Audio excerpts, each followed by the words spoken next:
আসসালামু আলাইকুম। সবাই কেমন আছেন? আসলে অনেক দিন পর আমি আজকে একটা আপনাদের সামনে এসেছি। আমি দীর্ঘদিন ধরে খুব অসুস্থ ছিলাম। আমাকে দেখে যদিও মনে হচ্ছে না, কিন্তু আমি সত্যি খুব অসুস্থ ছিলাম।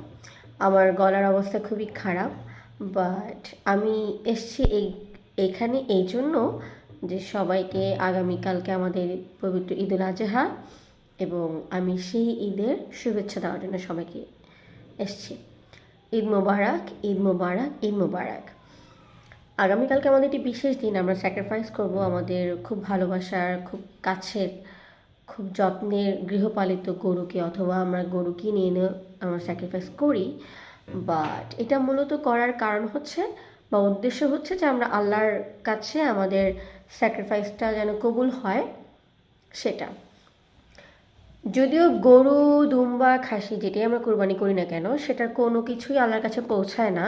আল্লাহর কাছে পৌঁছায় শুধুমাত্র আমাদের ত্যাগ, আমাদের সকল রকমের ভালোবাসা, শ্রদ্ধা, ভক্তি। হ্যাঁ, সো এখন আমরা যারা কুরবানি দিচ্ছি তারা সবাই চেষ্টা করব যাতে করে সঠিকভাবে বন্টন করে গরিবদের মাঝে গরুর যেই কুরবানির মাংসটা সেটা যেন বন্টন করতে পারি, এবং আমাদের যত পরিচিত, অপরিচিত, কাছের বা দূরের আত্মীয় স্বজন আছে যারা দরিদ্র, তাদেরকেও যেন আমরা মাংসটা বন্টন করতে পারি।